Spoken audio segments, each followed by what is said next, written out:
Lama kita menghindari narasi tentang pilpres dan pemilu karena tidak ingin berpolemik. Tetapi bukannya kita tidak memantau atau tidak mengikuti, justru sebaliknya. Kita terus mengikuti dan mencari data terkini, data terlengkap. Di saat yang tepat kita pun akan menginformasikan seperti narasi kali ini. Kebetulan ketiga paslon, Bosman kenal banyak orang dalam, baik di tim pemenangan ataupun di calonnya itu sendiri. Dapat dipastikan dari ketiga paslon itu, fokus mereka adalah bagaimana memenangkan kontestasi di Pilpres 2024. Karena kita semua setuju di dalam istilah politik yang penting bukan menang kalah, tetapi yang penting adalah menang dulu. Semua ide, propaganda, tema kampanye adalah bagaimana untuk menang. Titik. Sangat difahami. Karena untuk menang yang diperlukan hanya ide populis. Ide manis dikomunikasikan dengan cara sederhana agar mudah dicerna oleh 70% pemilih yang hanya tamatan kelas 7 atau sekolah 7 tahun alias sekitar SMP.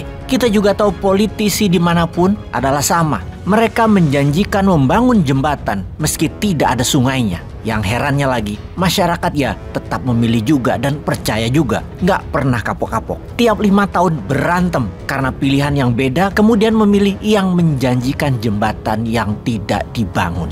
Kemudian kecewa lagi, nanti pilih lagi yang janji bangun jembatan. Begitu terus berulang-ulang. Bener deh, bahasa indah, bahasa akademis, apalagi istilah science, istilah finance menjadi tidak populer, malah membingungkan. Mereka ini sesungguhnya hanya perlu keriaan, perlu rame-rame, seru-seruan, bagi-bagi kaos, bagi-bagi sembako, serangan fajar, itu lebih disukai. Demikian fakta kecenderungan mayoritas pemilih yang hanya berpendidikan rata-rata SMP. Strategi bansos, panggung hiburan jauh lebih menarik daripada tema pidato kampanye dengan wacana melangit dan ide indah. Mau ikut kampanye ala-ala Amerika yang mana penduduknya 60% adalah sarjana S1 dan GDP per kapita negara tersebut 15 kali lebih kaya dari penduduk Indonesia. Ya nggak kena ikut cara mereka begitu. Kalau kena sih, tapi cuma di komunitas yang kurang lebih ya 20-25%-an saja. Sahabat, daripada kita tebak kancing, untuk itu Bosman membuat polling.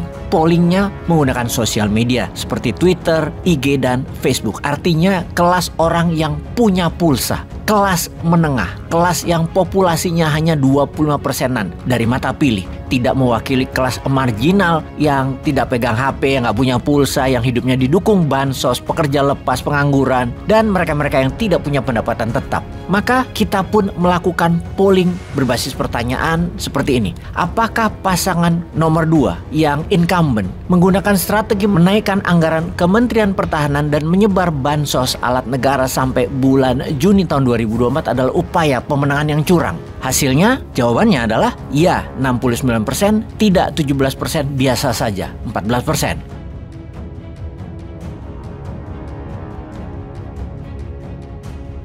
Kalau, ini pertanyaan nomor 2, kalau ternyata ada putaran kedua dalam Pilpres, kemudian yang maju ke babak kedua adalah pasangan 01 dan pasangan 02. Menurut sobat, apakah kelompok 03 seperti PDIP, P3, kemana bergabungnya? Hasil polling di Instagram adalah 41% ke 02, 39% ke 01. Hal ini menunjukkan kekuatan 01, 02 sebenarnya masih imbang, 02 menang tipis. Kemudian yang memilih 03 akan menjadi oposisi 20%.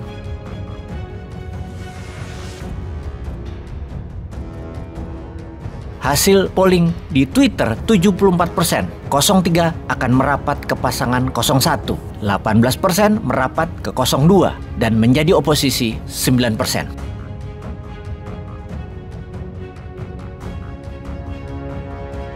Di sini tinggal kita pastikan siapa pemenang untuk nomor 1 dan nomor 2 dalam putaran pertama dengan berapa jaraknya antar pemenang 1 dan 2 tersebut. Kalau dilihat dari anggaran negara di Departemen Pertahanan yang melonjak tinggi dan ditambah anggaran bansos masih terus disiram, maka 02 selaku incumbent yang bisa pakai fasilitas itu kemungkinan juara di putaran pertama. Kita tidak berhenti pollingnya dengan itu saja. Berikutnya adalah polling berdasarkan pertanyaan yang ini akan dijalankan awal bulan Januari 2024. Setelah debat kedua, laporannya juga segera akan kita bagikan ke sahabat semua. Kali ini tentang partai dan parlemen. Daftar pertanyaan sebagai berikut. Gerindra versus PDIP. Siapa yang menang dan siapa akan menguasai parlemen? Golkar versus Nasdem. Siapa yang menang di antara keduanya dalam suara parlemen? Demokrat versus PKS. Siapa kira-kira yang menang? PAN diadu dengan PKB. Siapa suara yang lebih banyak di parlemen?